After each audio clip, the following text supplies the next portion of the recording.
Hello all, welcome to my YouTube channel Electronic Control Unit.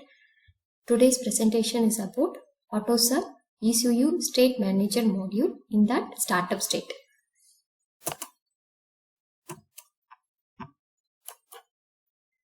Below are the topics which I am planning to cover in this presentation.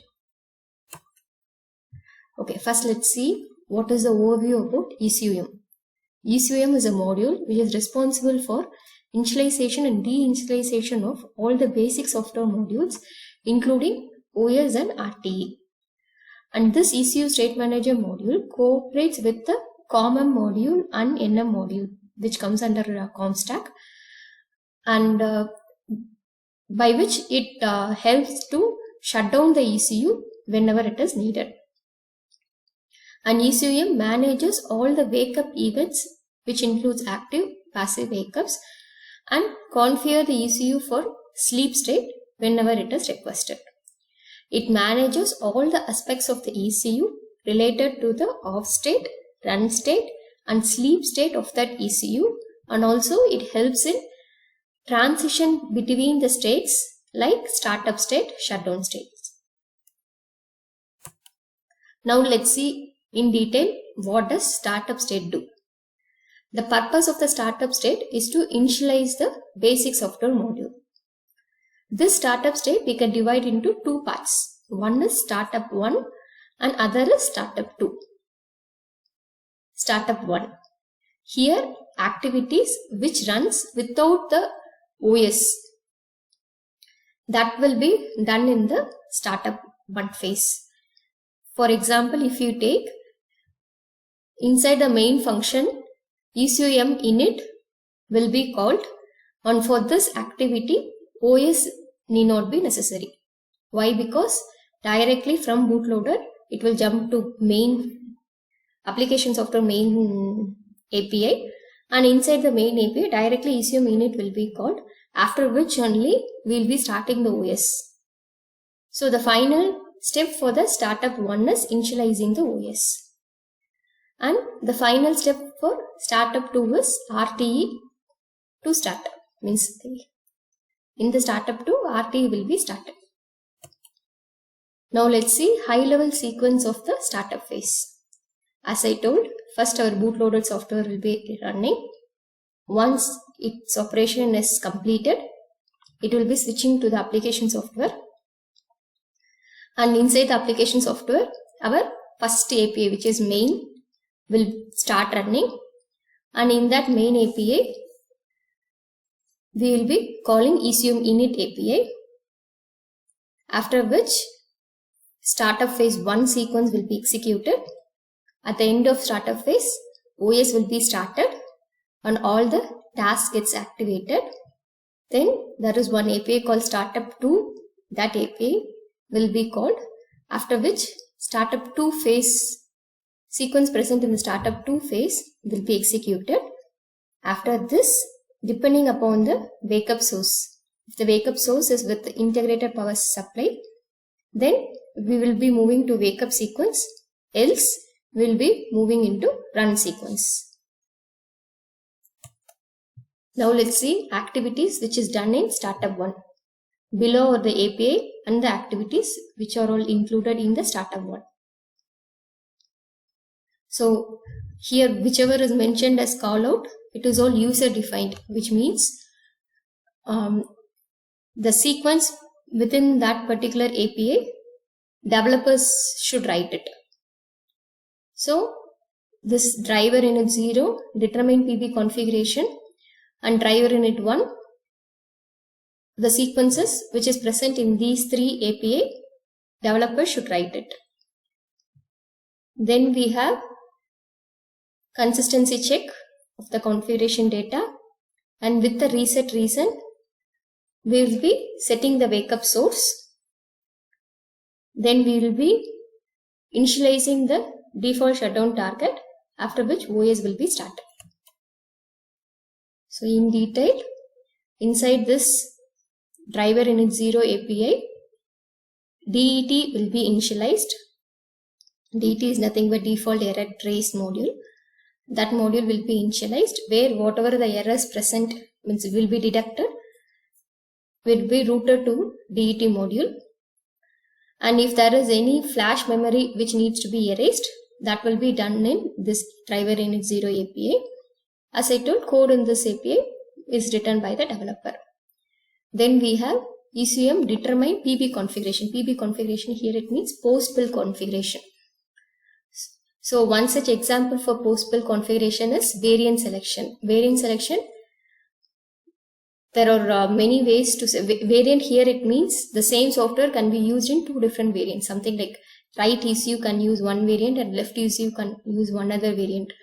So how to differentiate between right and left? Example, there will be some hardware pins which will be linked to one. If the value of the pin is 1 or high, might be it is right variant. If it is low, it is left variant, something like that. So depending upon the hardware pins or any other mechanism, variant selection can happen.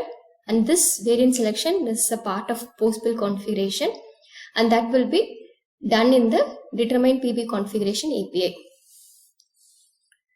Then we have driver init 1 API. Below modules will be initialized. So in the MCU driver, port init, DO init, then schedule BSW init. I think scheduler init will not come here actually. This will come in startup 2. So these modules will be initialized here. Then wake up reason will be set based on the result of MCU get reset reason API. Then we have shutdown target which will be initialized. What will be the initial value of the shutdown target? This is our initial value will be given by the developer in the configurator tool actually.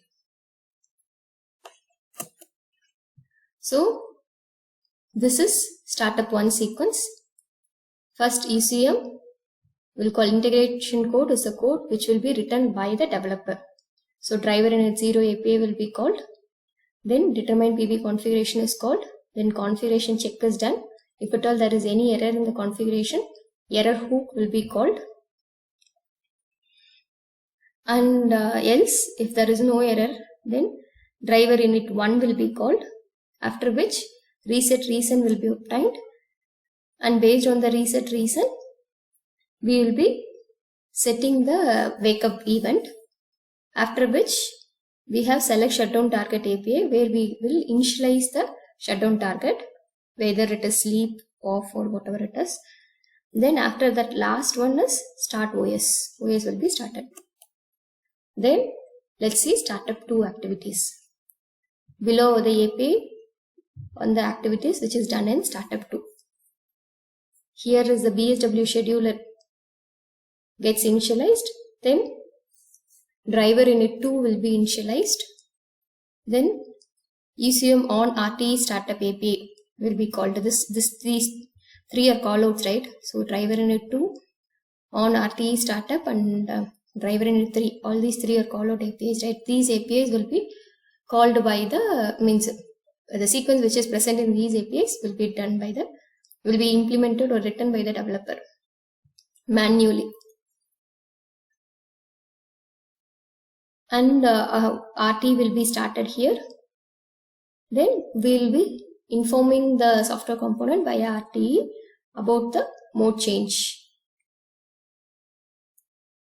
That is, it has come out of the sleep state. That will be indicated to software component.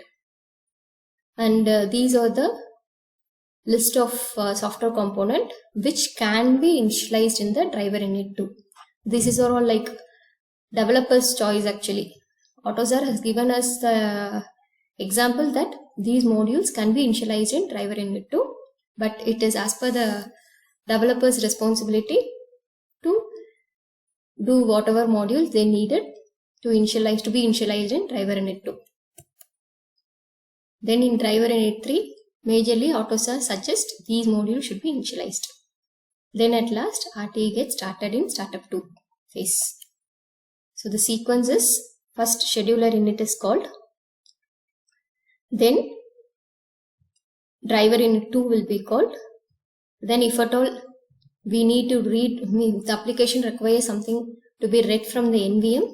NVM will be initialized, after which NVM read all will be called. If the NVM read all is called, what happened? Content in all the